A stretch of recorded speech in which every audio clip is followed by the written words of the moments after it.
Hello everybody, welcome to Reverse Homesteading. It looks a bit of a mess right now. This is the way my brain plans things best, visually. So I'm a little bit of an arty person, if you haven't figured that out.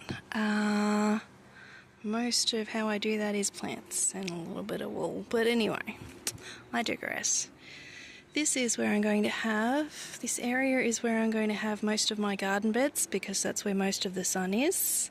Of course, that's also where the washing line is. So at my last place I think I've told this story before on Rocky Tropics Gardening, my other YouTube channel. We had awful spiders, really liked being on our washing and biting ants underneath. So that hasn't happened here. So far so good. I'm actually enjoying the space without little critters wanting to be on my washing. So we had thought about taking out the washing line. I think it's one of the ones where you can just take it out of the base in the ground, but I don't know where I'd put it, so to be continued. In the meantime, I can just plant low growing things in those garden beds nearby. The rough plan is a skewed kind of diamond shape of garden beds with probably one and then a second throughway so that I can attend to each of the plants. What I did in Rocky Tropics Gardening with those Birdies beds that I've got, steel ones that are rectangular.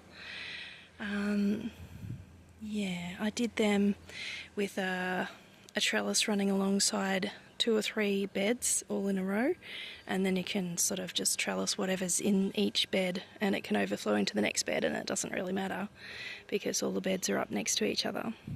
So these little things are mostly berries and things that will be in the garden beds. Not sure where I'll put the frangipani at this point. Beautiful pot left by the lovely lady who used to own this unit. I was looking at it, it was just in the driveway in an odd place, and I was thinking, I really hope she leaves that behind, and she did, so that was good. I might try to save my big barrel yellow tomato, which is a heritage kind of thing, which never bore fruit. One of the other videos I showed you, there were about 6 blossoms on it, but of course the next day was really hot and the blossoms withered and died. Some fell off. Anywho, it's not tomato season anymore, so I've got to let that go. Here is my asparagus. So the asparagus will have its own bed. And I've since bought, if you've kept up with my Instagram, you've probably seen little bits and pieces. I've got a blackcurrant, a blueberry, and a, it's over there, a thornless blackberry, because my hubby loves blackcurrants and blackberries. So I'll just show you the basic thing. I've got 4 of those green garden beds which I bought from Aldi many long years ago. I have 8 of these steel garden beds from Birdies, which are 2.1 by 1.0 meters, and that's just over 6 foot by 2 feet, maybe 2.5 foot. I'm really sorry, I'll put it in the description. I'm not really an Imperial person. Yeah, so I'm going to provide a bit of height with my with my stepped garden planter. For pots, I have to keep things away from slugs and snails. A lot of people have green stalks in America, it seems, or something similar. There's a brand called Mr. Stacky, which I've bought for somebody else, but I don't know how it went. But that's the Australian version. I can't remember if they're made in Australia or not. I think some of the brands are, some of the models. Anywho, look them up if you're in Australia, Mr. Stacky. They're on Amazon for the cheapest, I think. This is some may say a silly thing to put in a removalist truck. It was a little water tank up in the far north of Queensland, and I found it in the bush on our block. So I bashed out the bottom of it, which was all rusted and ripped open anyway. Somebody had just tossed it in the bush, like a lot of rubbish there that we found. But it's a really good centrepiece. So I previously had Johnny Jump Ups, they look like mini pansies around the bottom, and I had cucamelons trailing down, and it just looked really cool. So I might do something similar, and I'm going to isolate plants in there. So that's a horseradish, which needs isolating because it's a bit of a problem child, I'm told. Yeah. Over there I've put the blackberry, but I don't think there'll be enough sun there. So I'm going to switch the blackberry to over here. Here I've got the magnolia, port wine magnolia. So I'll put that. If you see plants in front of a plant, it's because we haven't taken that plant out. So I'm going to try to get everything against the fence as much as I can. This pomegranate will be at against the fence there. The Moore Park apricot tree will be espaliered across this section of the fence, which gets a fair bit of sun. The persimmon needs a bit of sun and also a bit of protection from frost, so hopefully that will be okay there. Not sure how much of this weedy tree will be left by the time I finish, but at least these branches will be off it. The Stella cherry will go against the fence.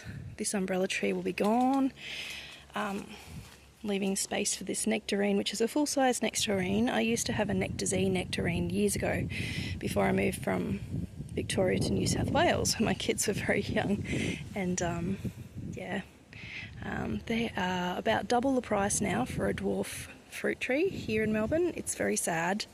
Here's my mango tree with the vine on it. That will hopefully espalier okay against the fence there. It should get a fair amount of sun. My Persian fig here, which is used to snowy weather apparently in Iran or the Persian people's area. Hopefully that's not too politically incorrect to say. Anyway, it's a Persian fig.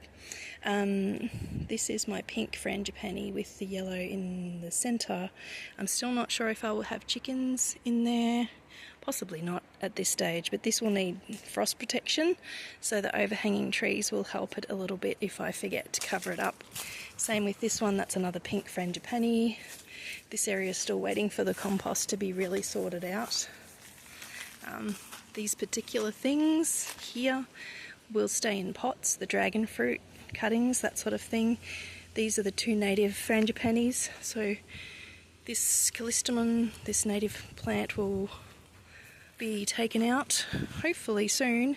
It just has such a crazy angle, and it's about 3 meters, no, probably 4 or 5 meters tall, which is crazy to have so close to the house. These do grow tall, so they're a bit of a maybe there, but they'll be outside the house, so they will grow up and have beautifully scented flowers if they're somewhat near the house, but I can't have them too close to the house, of course, because you shouldn't plant trees too close to the house. Although I think people here didn't get that memo, sadly. Here is the native currant. This seems to need a bit of protection, and it doesn't like drying out too much. It's fairly happy at the moment, so I'll espalier that against this fence here, which does get sun, and it will get more sun once I have once I've taken some of the excess growth off the trees above that I can. Here's my Panama passion fruit. So I'm going to give that one fence panel here, the one that it's on, and that much. So 3 panels of fence, that'll be heaps for it. So you'll have to hold me to it if I let it grow any bigger than that. As I've said before, that agapanthus is coming out. And this will be our little area, hopefully, to have our hanging hammock chairs. I would really like this little royal, I think it's Royal Autumn grape, Autumn Royal table grape I'd really like it to come up and over the structure that we haven't built yet for our hammock chairs.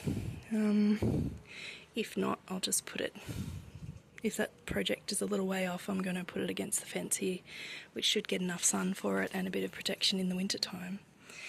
So yeah, that is what I'm going to do short term, and yeah, I was going to show you my garden beds spread out in the backyard, but haven't actually got to that point yet, and it's starting to get dark, so the possums will be out, so I'll have to put my plants back in plant jail with the netting around it. I've started calling it Plantcatraz. It's kind of like Alcatraz for plants. Anyway, hope you enjoyed. Thanks for watching. We'll catch you next time.